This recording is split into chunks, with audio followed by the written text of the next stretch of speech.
Girls will sometimes feel cheap if you yank their number and then you're just like, see you later. And she's like, oh, all he wanted was my number.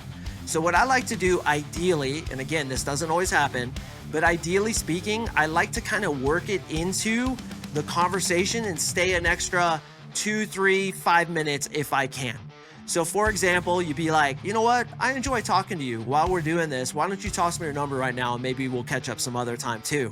She says, yeah, for sure. She puts her number in it. And then you go into like another story and be like, oh, that reminds me. See that thing over there? And then you talk about another story. A little bit more warmth is given, a little bit more familiarity when it's not just give me your number and then I'm fucking out of here. Like she hasn't even finished putting the last number in your phone and you're like grabbing the phone and walking off. It makes them feel cheap. The Unapologetic Man Podcast.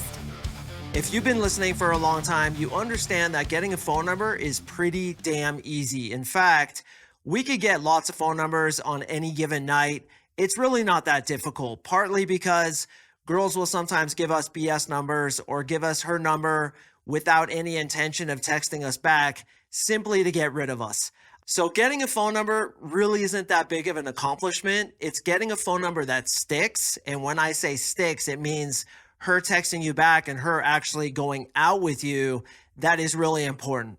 And the thing that dictates whether or not you get a phone number that sticks is the first conversation. Were you attractive enough? Did you elicit enough emotions?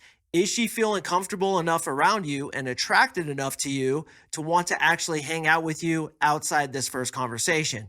All right, so an easy way to get a phone number is to be like, hey, you seem pretty cool. Why don't you toss me your number and maybe we'll catch up some other time. That's kind of like the basic thing I always say. There's a bunch of different ways, but that's generally what I do. If you want more ways, I have done podcasts about it in the past.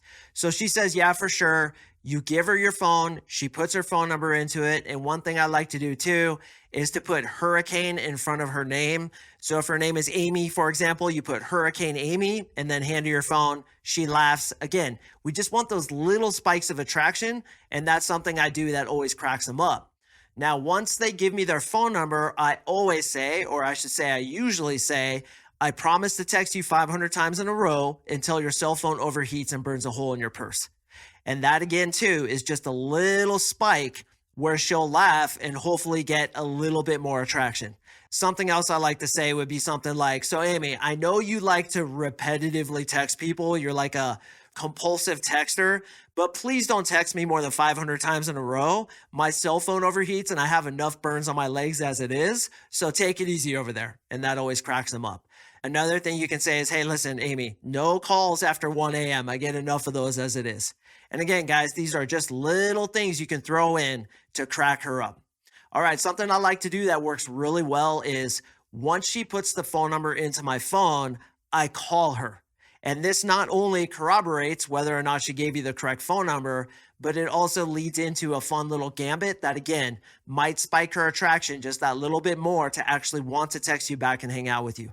So you put Hurricane Amy, right? You hand it to her, she laughs, she puts her phone number in it. Then you press call. It's going to call her and it's going to be ringing. You'd be like, hey, pick that up. So she picks it up and she's like, hello? And you'd be like, yeah, this is Mark. So I got this like kind of weird girl's number. I think she's kind of cool, but I also think she might be a stalker Texas Ranger. Do you think I can trust this girl? So you guys are actually like talking on the phone as you're standing in front of each other.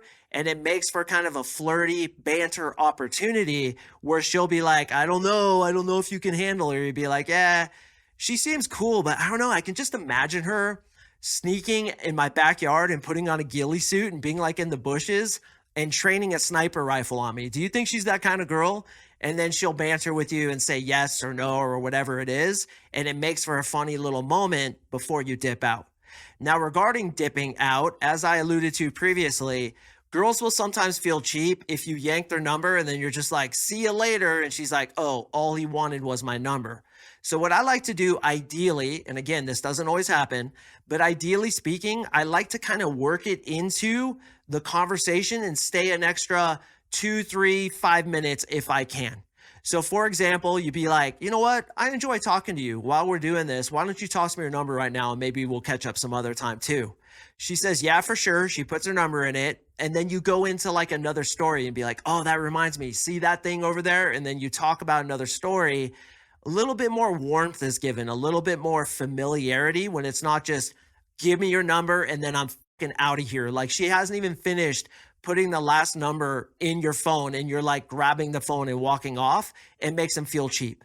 So if you can stick around, that's ideal. That isn't always possible, but when you can, I definitely suggest it. And saying those things, especially calling them, that shit works really well. What's up, brother? Thank you so much for watching. I really appreciate it. To watch the full podcast episode, click here. And before you go, if you're feeling extra generous, please like, comment, subscribe. It really helps me in the algorithm. I'd sincerely appreciate it. Unapologetic Army.